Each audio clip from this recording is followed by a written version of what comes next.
well, only one ticket and 4 players. Let's take a look at the bracket of how things are going to transpire today. We start things off with fr0zen versus Purple. This is a matchup that is between 2 players who have been to a World Championship. In fact, Purple has an interesting opportunity to become the first ever player to go to 3 World Championships in a course of 5 years. It'd be very impressive, to say the least. And then Eddie versus PNC. We talked about New Blood, how Fino versus Psycho in the Europe region would have been 2 players who have never been to a World Championship. So either way, we get a veteran versus someone who's rising up. All right, we also have a very different story in terms of the deck lists that are brought here. For Europe region, it was exclusively Tempo Rogues and Cyclone Mages. And here we have fr0zen on Pogo Rogue, we have Purple on Bomb Warrior, we have Eddie on Holy Wrath Paladin, and we have PNC on the Cyclone Mage. And so since that first match is fr0zen versus Purple, that's what we're going to be looking at. And Dan, Pogo Hopper Rogue is what he's brought. He's been talking about it for a long time. He wrote a big guide, and then he actually just brought it. He said, top 4, I'm going to risk it all. He streamed in Top 10 Legend with it for weeks and was even crowning it as the Tier 1 meta-breaking deck. And that was before Vanish was rotated to the Hall of Fame. Vanish has since disappeared, and now he's replaced that with just other cards. And Vanish was a pretty core part of the deck, I feel like, because of the fact that Pogo Hopper got decreased in mana cost to 1 from the Rise of the Mechs event. So, you know, Pogo Hopper, if you guys haven't played Hearthstone about a year since the Boomsday Project release, well, Pogo Hopper got decreased to half the mana cost. It used to cost 2, which people were like, it's fun, but it's a little bit too expensive. And now it's 1 mana. Yeah, so it not only additionally benefits from the fact that it's 1 mana, thus easier to play, but Witchwood Piper alongside Pogo Hopper just became, if you have Pogo Hopper, draw a Pogo Hopper, which is a fantastic interaction that completely changes the dynamic of the deck. All right, well, take a look at Purple's deck list. He has the Bomb Warrior. Bomb Warrior, of course, being a staple deck in the Americas region. Many players love it. But if you ask Purple, he's not loving his chances in this series, given that Pogo Hopper Rogue is a slow deck buster. It tends to destroy anything that plays a little slow. And so Purple has only one option, really, which is to be aggressive. And Bomb Warrior, if you ask some players, or casters to my right, they think it's actually a very good aggressive deck. And it is. Now, albeit I think it's an inconsistently aggressive deck to that effect. It has a lot of tools in here that are dedicated solely for defense. You take a look at like Warpath and Brawl. You can turn them into offensive potential, but it takes a while and it takes the right setup. And I believe it was in Purple's interview yesterday, after he made it through, last player to make it through to the top 4 here in America's region, he had said something like, well, last time I practiced versus this deck, I faced against a 5-5 and a 7-7 on turn 3. So I'm looking forward to my top 4 finish. Yeah, you know, top 4 in this field is extremely impressive given the caliber of players that you have to beat, but it's also that much more painful when you know how close you are to the World Championship. And I think Purple is just tempering expectations. We've seen upsets happen before. We've seen very unfavorables go one way or the other. But in Specialist, it gets worse because Purple will have deck lists prepared for, you know, all kinds of stuff, but I don't know if he's prepared for Pogo Rogue versus the Pogo Rogue. He feels, because it's an unexpected deck, has an opportunity to go for multi-pronged attacks with the secondary and tertiary deck. Yeah, I would say that having a deck prepared for Pogo Hopper Rogue would be a bit unusual to begin with, but additionally to that, he's meant to build. The reason you bring Warriors to be strong against Rogue in game number 1. Mm-hmm. One of the biggest ways you do that is using cards like Dynomatic to take care of board positions. Pogo Hopper's a mech, so Dynomatic doesn't touch it. The whole goal of the Pogo Hopper is to get larger as the game progresses, so your Militia Commanders and your Shield Slams get weaker against it. The whole goal of the Pogo Hopper is to put pressure on decks that take time to build up an aggressive strategy, and that's exactly what Purple's deck tries to do. Like, at every single angle you look at this spells out a match for me where Purple is going to look to take massive risks to try to snag any edge you can. I think it's definitely in order for Purple to get this win against fr0zen. So let's go ahead and hop into game number 1 here. Purple is going to be on the coin, Purple on the play. You know, one card that I feel like I've underrated a lot in this deck is Barista Lynchen, and just how important she is to continue to keep tempo and build your hand size. The one limiting factor that I found whenever I played Pogo Rogue was my hand count. I always feel like I can dump my hand and do a lot of cool plays, especially since Pogo Rogue is really, or sorry, Pogo Hopper is really cheap. But the problem was that, you know, dependency on Myers and Stable Element, dependency on being able to use Vanish to get more value off my battle cries, that kind of stuff really felt like it hamstrung a lot of my plays. I just appreciate her ability to rattle off the order real quick. That's right. She's experienced barista. Yeah. Take talent. If, of course, her customers are using their real names. Yeah. She's not spelling them wrong. Yeah. You know, one time at a Starbucks, I order my thing, and they go, Jason. And I go, no, Nathan. And he goes, David, got it. And I go, no, Nathan. And he goes, Davin, got it. And I go, nobody's name is Davin. Who's named Davin? I don't even think that's a real name. You know what? I'm going to tell that story to TJ, and he's going to name his second child David just to troll you. That's the kind of guy TJ is. Well, I'll go back and I'll apologize. TJ, of course, will be casting the last series with me today to wrap up the finals. But TJ and Sutter will be coming up next for semifinal number 2 between PNC and Eddie, who, of course, is on the Paladin. Checking back into this game, the first couple turns here, Purple favoring that early game tempo with the Snip Snap, which has been very crucial. Although, you know, I'll admit that I feel like that early game tempo isn't really nearly as important as to make sure that fr0zen doesn't snowball that early lead. You've mentioned that Purple was, you know, jokingly talk about how he sees turn 3 5-5s and 7-7s with Pogo. But that kind of depends on fr0zen having that early aggressive start. For the most part, he's going to be a slow deck. He doesn't really tend to come out the gates gun blazing like that. Yeah, you have the potential for very aggressive draws, but they're not always there. And when they're not there, you're going to have to operate on a much more fair mechanism. Now, I think fair deck versus fair deck is still pretty favorable for fr0zen, all things considered. He's just building to a bigger endgame plan in general than Purple is. But I think Purple's got a decent start here. He's disrupted a little bit of the card draw, Snip Snap, but demanded resources and slowed down fr0zen a little bit. Really, that evil miscreant draw is the one I'm looking for that that really changes the game on this one. Is fr0zen now no longer has to just hang on to that single lackey he had. He's free to develop some more and look towards that high spare and Togwaggle later. Yeah, every single Discover from Ethereal Lackey is very scary because they might pick up Togwaggle Scheme, they might pick up Myers Unstable Element, just things that kind of lock in the game plan from Rogue and make sure it smooths out its awkward curves. And right now, fr0zen just following along the curve. You mentioned the High Spear and Togwaggle. Looks very nice as a turn 6 option. Yeah, that's about the best turn 6 option you got. Yeah, and you get Wondrous Wand, which discounts all of your cards to 0. And now... Just rip the goblet and know you're getting Pogos. You know, I kind of wonder about that. If you were in this position where Togwaggle was like the 29th card of your deck and you know 30th is Pogo Hopper, I mean, I do think that's a situation where you consider ripping it.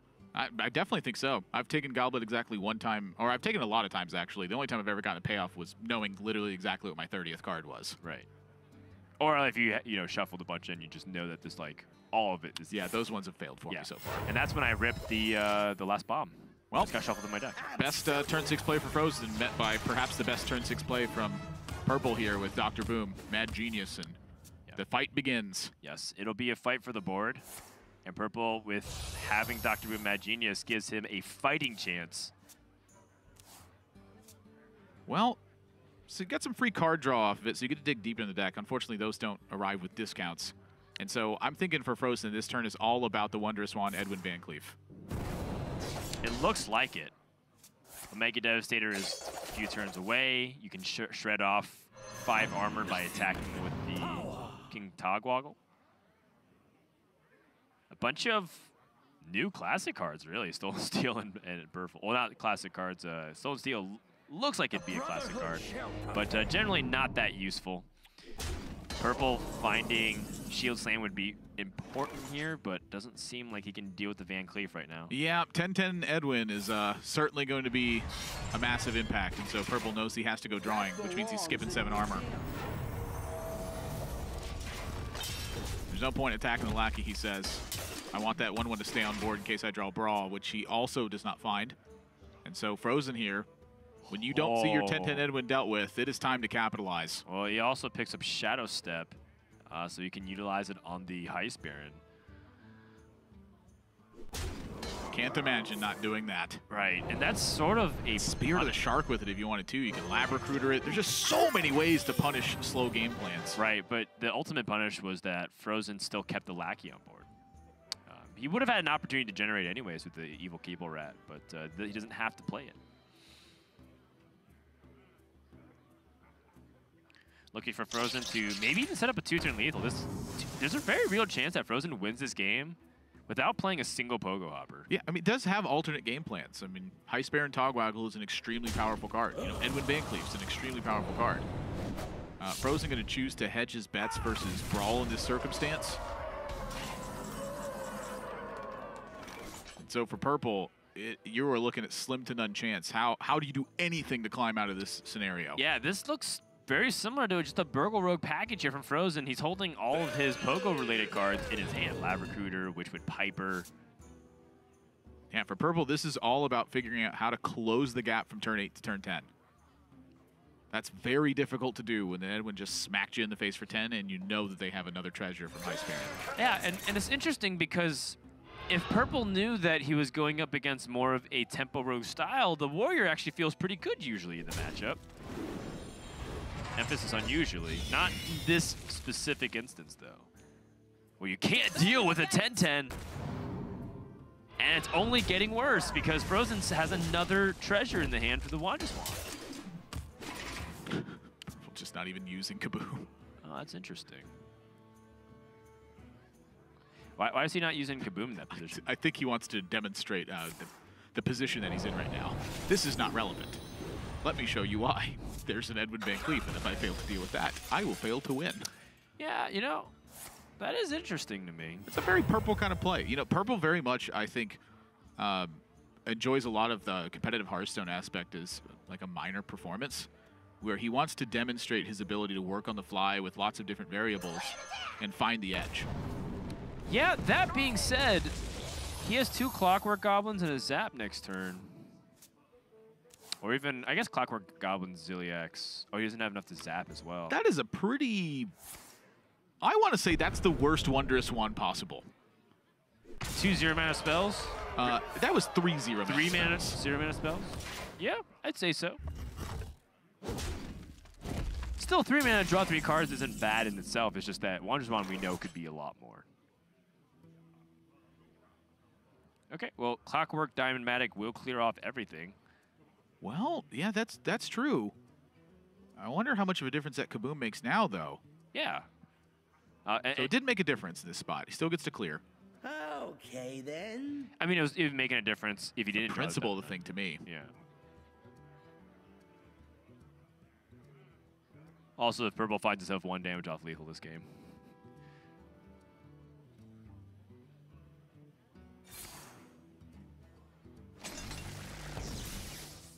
So pretty desperately saving the Dynamatic. It's kind of interesting to save the Dynamatic. You know, one of the things that I think is on the forefront of his mind is that if I'm going to handle this Edwin Van Cleef, I want to handle it now. So the Omega Devastator's basically doing that. Well, yeah. But now, Spirit of the Shark is something I need to take care of. Exactly. Spirit of the Shark is a card that he wants to be able to effectively pick apart.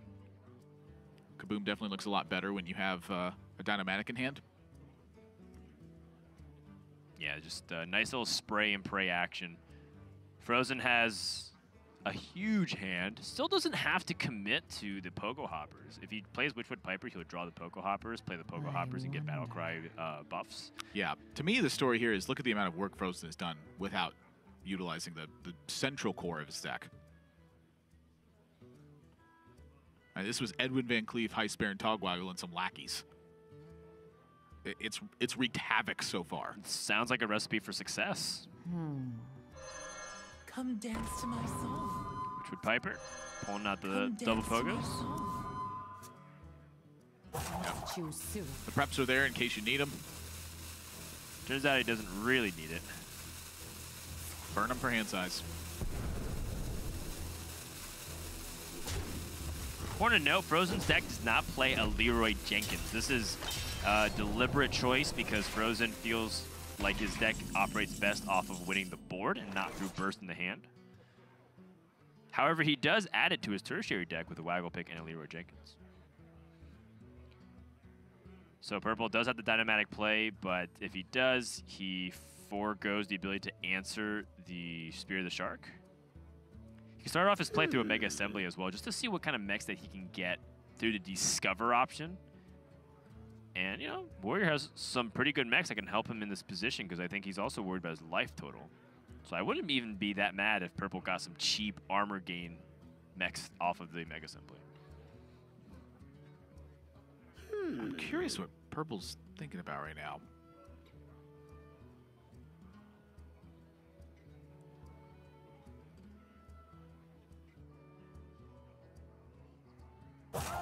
Another alternative for purple here is to use Ziliax to rebound some of his life. You can utilize Ziliax. This position looks like he's going for Clockwork Goblin and Dynamatic, finding the time for him to extend onto the board. If he could stick this minion on the board, Ziliax can also magnetize and go face.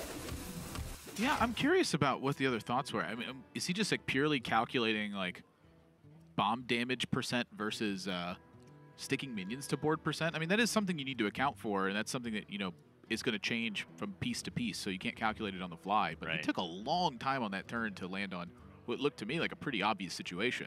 Yeah, and that's probably something that's on fr0zen's mind as well. You know, he's keeping his hand size count very high, and he has the opportunity to even rebound higher. He can go for a Spirited Shark Evil Miscreant at any point and basically fill his hand up full, and no bombs can get him down even though he's close to the bottom of his deck. And that's some counterplay that we've seen some players who go up against Warrior do, which is keep your hand size at 10, and if you draw the bomb, it doesn't activate because it's a cast when drawn, and it doesn't count if your hand's too full.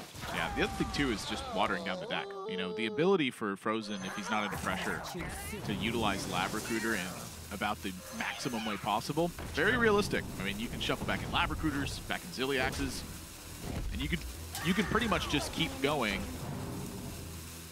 like ad infinitum to that degree. It just matters how much pressure you're under. That's it. Omega Assembly picks up the highest of highs and the lowest of lows. Goblin Bomb all the way up to the Boom Reaver.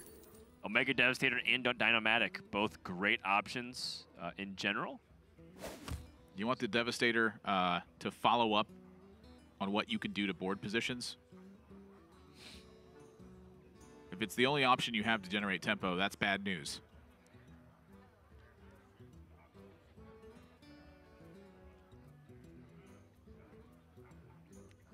This would be a good time for a master I wonder if purple is even plan. just thinking about like going Wrench Caliber and trying to be aggressive going to the face. But if he looks at what his opponent has right now, 4 damage represented, 8 health is the difference between purple dying and living. Maybe he feels like he needs to be a little bit more defensive instead.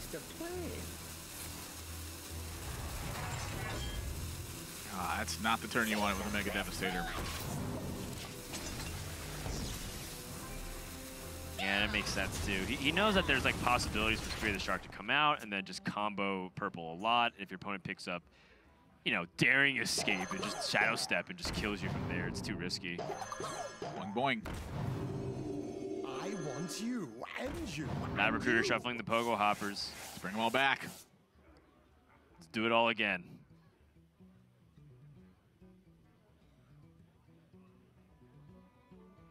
Thinking for half a second whether or not he should, but seems good to me. He's counting hand size as well. 4 cards, 4 cost slots are free. Extra Starware, High Mountain Ice Room for Mana Spice coming right up. She's good at her job, what can I say? Nailed it.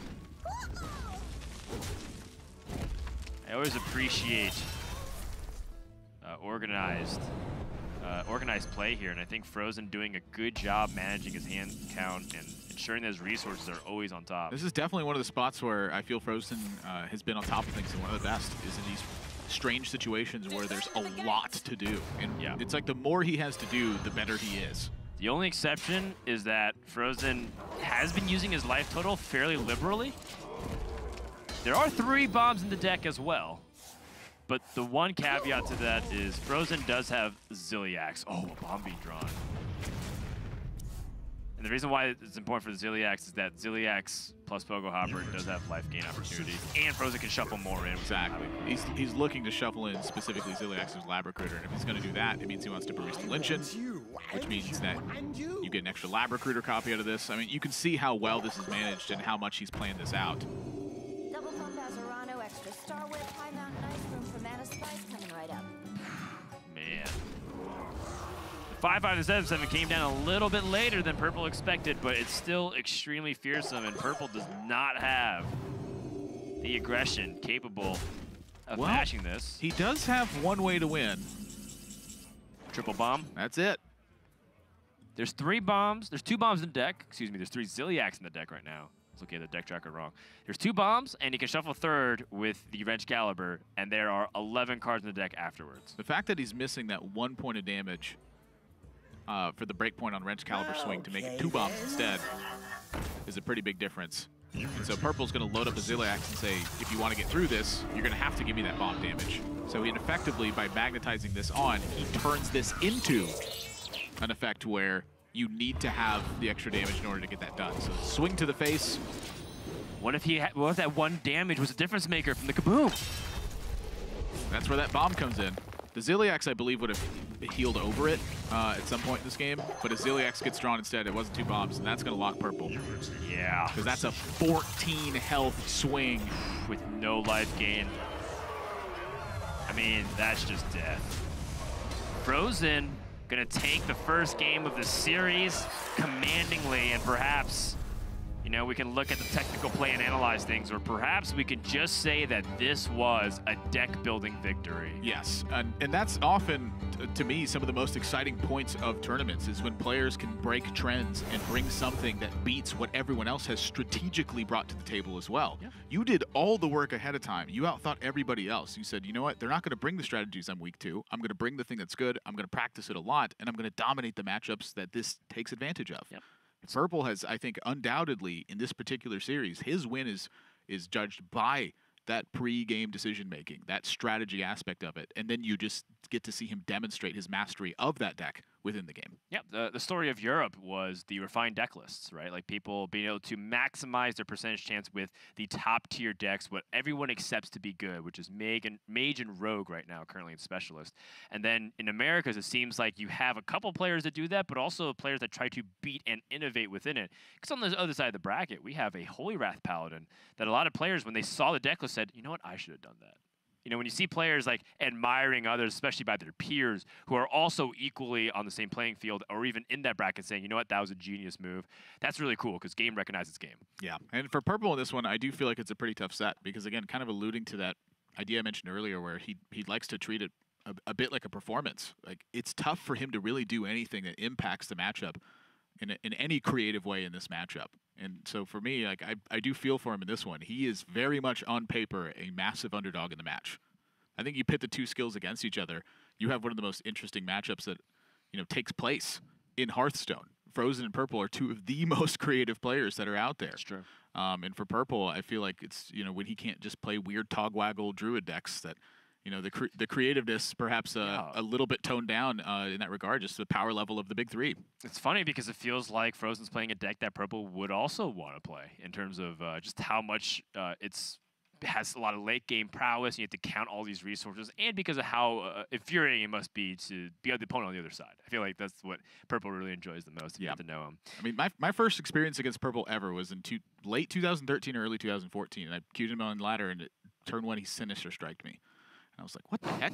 And then he played a Cold Light Oracle, and 3 turns later I was dead. And I was like, yeah. okay, I have to add this person to find out. Deck. Yeah. The aggro rogue back in the day. And then I think, you know, a year later or a few months later, you were playing that in the Americas Championship back in the Hammerstein Ballroom, 2014. That is definitely what it ended up evolving to, was that weird Cold Light Oracle deck. But that's what was Purple in a nutshell. His whole career has been about finding creative ways to either deliver the fastest lethal possible with a weird collection of cards, or to have decks that can do outstanding, ridiculous things. Imagine that if one of the oldest Hearthstone memes where Crip queued up against a player named Dennis and just holy smited the face.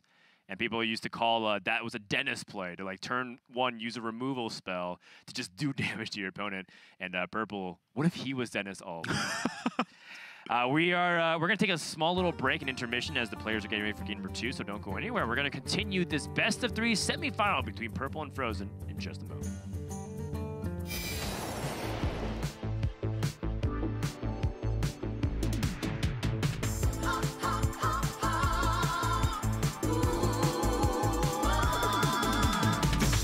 Rising again, darker than they've ever been. As evil descends from the skies, the world cries out, how will we survive? Out of the hall of explorers, and up from the dusty tombs, they grab their whips and fedoras. These legends of the past know exactly what to do.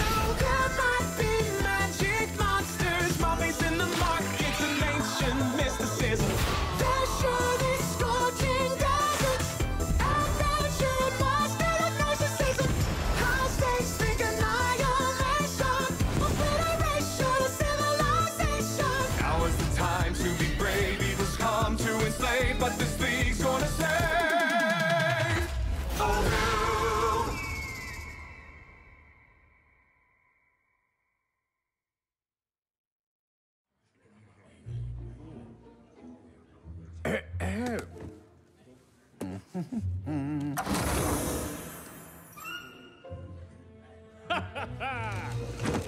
Well met, friend.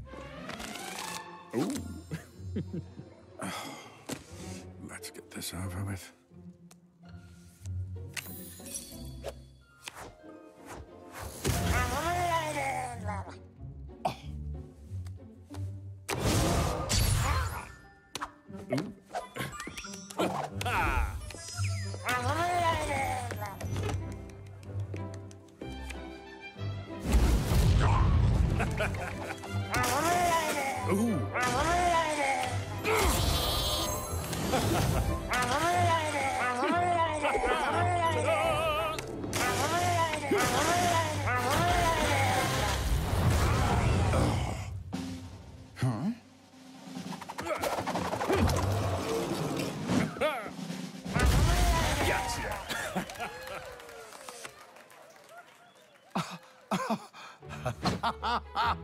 I win!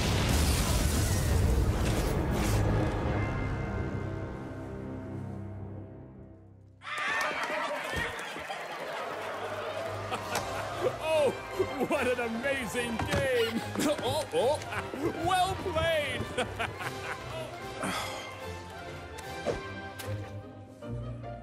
Here's to the winner.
Welcome back, everyone, to the Hearthstone Grandmasters America's Playoffs for the semifinals. We do thank you guys for being patient with us. We were given word that an administration ruling had to be intervened for this series, as game number 1, I believe, fr0zen is awarded a game loss, even though he won on screen for you guys. And the main reason why is because there was cited that 2 preparations were played when fr0zen's deck list, which is available on the website, by the way, if you guys want to check along with us. fr0zen only has 1 preparation in his deck. Therefore, this is an illegal deck that's not allowed to be played, and therefore he was awarded game loss when corrected. Yeah, he had 2 copies of preparation in the deck that was actually played, and he's only submit 1 copy of preparation. And this is just a careless mistake. You know, for a player of fr0zen's caliber to make it to a spot like this and then make such a colossally careless mistake, I think is extremely uncharacteristic. You can tell that it ended up being pretty poorly drawn out for him in this situation. Purple's awarded a game loss. I'm certain that he doesn't want to win the games that way. He's expressed that to me in the past. However, you know, I contrast it now with the careless lack of kaboom that was used for purple in this one. The careless additional 2nd preparation, which I'm sure is like a ladder deck he has built somewhere in there and just clicked the wrong one, ends up with a game loss in this one. So he now has to substitute it for the correct card that he would submit in his deck lists, and they'll move forward from the series there with secondary and tertiary decks available. The absurdity of the entire situation, too, is that fr0zen threw away prep with the full hand. You can tell he didn't need that card at all. So strict liability. I do not believe it is a dishonest thing whatsoever. In fact, it's just more of, like you said, a careless mistake. And also perhaps a symptom of fr0zen being too prepared for the situation. As he expressed in the interview. That's right. The deck preparation, I think he took that step a little bit too far. But we're going to be allowed and eligible to play the secondary and tertiary decks on both sides, so we'll be proceeding as usual. fr0zen secondary and tertiary, as you guys saw momentarily on the screen, seems more prepared for a mage and a rogue mirror, more so than actually going up against warrior, and that's because the primary deck is very good against warrior already. Yeah, he doesn't have a strategy prepared for it because of his main deck strategy is the one for that. And so, you know, makes the right call in that instance as he's facing off against purple now. Who has warrior on the table, who also does not have a strategy that's prepared to take on Pogo Rogue. On Pogo Rogue's spot here. Now, the one thing I would consider about that, however, is the fact that he does have 2 augmented Alex in his tertiary deck, and he's removing an Archivist Elysiana, 2 Eternium Rovers, and a Weapons Project. And a big game hunter. I would suspect that there is some merit to that idea, mostly because of the augmented Alex, though. Like, if you're going to beat fr0zen in terms of just dealing him damage, you probably need to shuffle a lot of bombs in the deck. So I think that's worthy of consideration because the 3/4 body, I think, operates pretty well. There's no SI7 agent. There's no Eviscerates in fr0zen's deck. There's no Vendettas. The 3/4 body is actually something substantial when most of the early game play from fr0zen isn't contesting that straight up. That's fair. And he does have ways to deal with the wide board of Pogo Hoppers with Big Game Hunter and Brawl. Super Collider not going to be super helpful, but you know, it might be able to snipe off a couple of things here and there, and more importantly, keep fr0zen a little bit more honest on how he's thinking about small things like positioning. Yeah, and so have gotten word that purple has submitted the tertiary list for this one, and again, I think that the main reason why is the 2 augmented Alex. The other ones can serve auxiliary purpose, like brawling away big Pogo boards, or being able to nail particular Super Collider turns on a couple of Pogo Hoppers. The main effect, however, is 3 mana 3/4, double shuffle your bombs now. Yeah, and also what he loses feels very helpful too. Like, he doesn't need Archivist Elysiana. Not at all. I don't think he needs Weapons Project. Not at all. So, you know, these kinds of tools that you're adding plus refining your deck by omission is also very powerful for purple. Is it powerful enough, though, to potentially close out the series 2-0, which this could be, you know, one of the biggest rewrites in history for Hearthstone, right? Where you're like, it's a best of 3. You don't have this luxury to lose a game. Losing a game is a massive difference in your probability of getting through. Yeah, and this is the last time I'm probably going to visit the topic because it is burning inside of me to think about it. But just the careless mistake from fr0zen could mean everything here. Yeah. fr0zen, of course, with the 12-2 record, the best performer in the regular season across all of Grandmasters. I believe the 2nd highest at best was 10-4. There could be an 11-3 record, but I checked it very briefly. Alutema, I believe, would have been the one in contention for that. I believe so, but it was a very dominant regular season for fr0zen, who, in his words, spent countless hours in the last few weeks trying to secure that #1 seed guaranteed. It was a huge deal for him. Yep, and this is a fantastic opening hand for Purple. You know, leading with Town Cry on turn 1 pokes away a few points of damage. It helps you fight for board. He's got Clockwork Goblin off a coin to back that up, and then an Acolyte of Pain, which against Rogue always to me feels like it sucks cards from the Rogue's hand and gives them to yours when you're in that position. And Militia Commander, of course, drawn from Town Crier, like, he has a strong curve, and he's got Dr. Boom Mad Genius in hand, so he can keep the pressure going. You know, Dr. Boom Mad Genius is never going to outvalue fr0zen in this matchup. What it's going to allow Purple to do is continue to seize initiative. That initiative yields damage, and that's the entire purpose of his gameplay right now. So this game 1 turning around, and then Purple having this draw in game 2, this is starting to get a bit scary for fr0zen. Yeah, although after the Militia Commander, it starts to become a little bit rockier until we get to the Dr. Boom Mad Genius stage.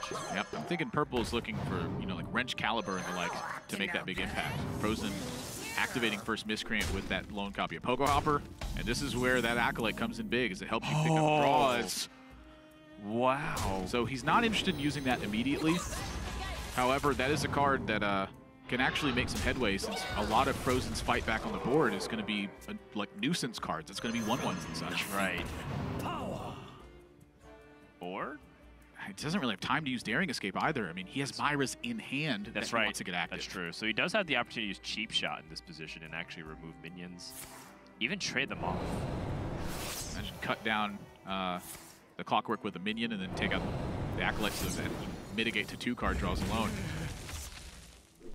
And you can see the pressure that Augmented Alec can even apply in this situation. fr0zen just doesn't have a way to kill a 3/4 right now.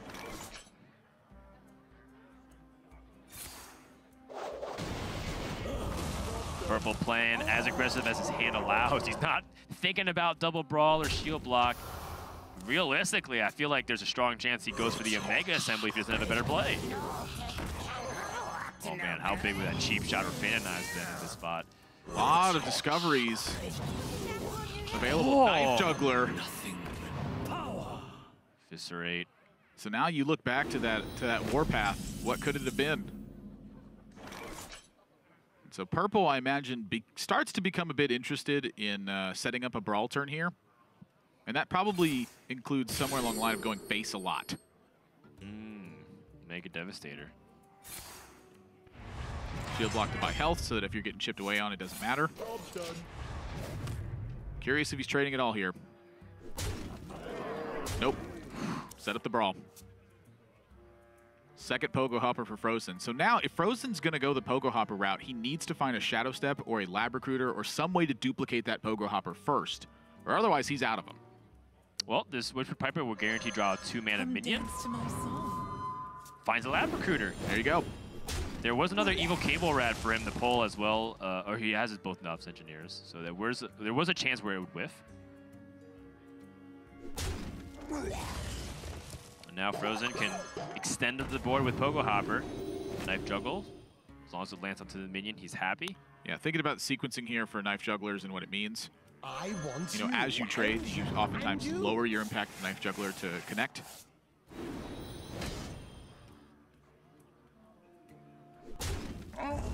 Trading off his Cobalt Geomancer and going face. And honestly, Purple's not under a ton of pressure here, so the choice for him, I think is, well, that might be a choice instead, but I think this is a fairly reasonable Dr. Boom Mad Genius turn. However, the option for Brawl, I think, is still reasonable, and for Augmented Alec, Wrench Caliber, and start going face, also reasonable. But when you have Wrench Caliber and Augmented Alec, you have 2 Brawls, and you have Dr. Boom Mad Genius, I think Purple is going to try to find a way to either find another bomb card or just simply buy more life total so that he has more time for fr0zen to draw bombs. Yeah, there's still 12 power on the board, so I understand when you say that he could Dr. Boom and get away with it. It feels like this is just a better course to extend the game by a couple turns. And the longer the game goes, the higher chance fr0zen has to draw bombs. So I think that does directly correlate to Purple's success here. This game is going to get tight. And another Pogo Hopper picked up. And so now fr0zen has to navigate the situation with Myra's, with Pogo, and this Lab Recruiter Shadow Step. Right, and how you throw bombs into the mix. Myra's feels like a weird liability when you start having all that dynamic play with each other. Yeah, the Myra's to me, in my time playing this deck, has been one of the more complicated setups. Oh man. Wow. So, so if he did set up the Dr. Boom Mad Genius, then Brawl, then you would have the bombs into the Blastmaster Boom. Yeah, so this situation's more now, to me, leaning towards a turn 9 Dr. Boom Mad Genius into a turn 10 Blastmaster Boom. However, you still need to get more bombs in the deck. There's only one currently. And so this setup becomes more difficult. Like, you know, paying the life to get a Dr. Boom Mad Genius online last turn is quite a big difference. Well, last turn there was 12, and this is only 11 power on the board this time. So Purple has very similar struggle both ways. Brawl number 2. Yeah, I don't have a problem with Brawl number 2 either. I mean, comes a certain point where fr0zen just runs out of minion pressure that matters. Pogo Hopper lives though, and that's the worst one for Purple. But fr0zen doesn't have really a way to capitalize on this at all. He has Myers and Stable Element into Academic Espionage, the Brian Kibler combo. And that's what fr0zen's calculating right now is just the Myros, and what does it look like? What's your % chance to have that succeed? Can you maximize that by playing stuff first? Yeah, he could. He could dump like extra cards into it. I feel like for fr0zen though, he wants to maximize pressure more than he wants to maximize his card draw. Because if he maximizes card draw, his opponent extends onto the board again. Well, that's the call though, right? Is because fr0zen is trying to actively put Purple against with his back against the wall, so that way he can make closing the gap from turn 8 to turn 10 as tough as possible. That's what fr0zen's fearing right now. And so I think the Shadow Step on the Pogo Hopper and doing this definitely does that. But it's the call on the Myras that I think is the too risky of a one to take right now. Purple has a major objective in front of him. Jeez. But he's got Spellbreaker as one of his tech choices to handle this Pogo Hopper, and then fr0zen has really got to make a big call. Or the Big Game Hunter! And it sets up into the Wrench Caliber. My gosh, that is huge. Big draw. You know, we were talking about how Big Game Hunter could end up playing a role, and that second brawl and that Big Game Hunter teched in is a big deal. fr0zen, knowing that the Wrench Caliber coming in here. Start smacking face. That's the second bomb. Ziliax is the only life restore for fr0zen, and if he doesn't draw that, he could be in major trouble. High Spear and Togwaggle is active with 2 treasures this turn. Okay. So fr0zen doesn't have to utilize the Myros and Stable Element. That is a major draw for fr0zen as well. I'd go as far as to say it's huge. Wondrous Wand is the first thing that I was thinking about. Is he thinking about something else? Looking at the Goblet, you see the top left. The Goblet's creeping up. Oh, never mind. It's put Discovery Window. I just see the Discovery Window in front of me, and I just saw the Goblet. I was like, is he really thinking about that? I mean, there's merit to even the Crown, I think, to try and win the board immediately. Both brawls are gone. Taznos Whisker. Oh, Taznos Whisker with the shuffle mechanics in Pogo Hopper. This was a card that was experimented directly in the deck as a primary option for a little bit of time. It wasn't very good, but it was experimented with. Oh, Bomb gets no! Drawn. Purple could get lethal this turn. There's 2 options. Number 1, shuffle in maximum bombs. Number 2, play Dr. Boom Mad Genius and roll laser. The Dr. Boom represents an immediate 20% chance to win the game. There's 5 hero powers. There's 1 bomb shuffle in the deck. If he shuffles 4 more in, there'd be 21 cards, and it'd be a 1 out of 4 to draw it. It's a higher percentage chance to go for the bombs. And that's a quick calculation that's done from Purple. It's just, it's like a 5 to 6% gain. It also shuts down the Wondrous Wand, the Myras. Those aren't usable when your deck's got for the this many win! bombs in it. It's and a bomb gets drawn, and Purple secures the victory and knocks fr0zen out of playoffs in Americas. Yeah, fr0zen with that game 1 DQ into a game 2 defeat means Purple advances 2-0. But as you mentioned several times, this is probably not the way Purple wanted to win. But the game 2 victory, if you can at least isolate to that, feels good, right? As the Bomb Warrior, that's what you do. You maximize percentage chances. You try to get aggressive. And even though the series outcome isn't the way you want to get there through the journey, the result you have to ultimately be happy for Purple. Yeah, I mean, Purple, has expressed to me a number of times that he wants to compete. He wants to play, and he wants to win via the game. But the rules are the rules. Same thing That's what it happened boils down to. with Purple versus Race. It just feels like he just kept getting thrown into these situations. The rules. Where, you know, unfortunately, the rules basically, I mean, you have to follow them for a reason. You have to play the 30 cards you submit for a reason. Yes. And you have to make sure your internet is stable enough to play through an entire series of Hearthstone. That's how it is, and I guess that's the way the cards fall. Yeah, my opinion on it is that the player should never be responsible for being able to make a decision regarding something like that. That puts pressure on people, and they shouldn't have that pressure ever.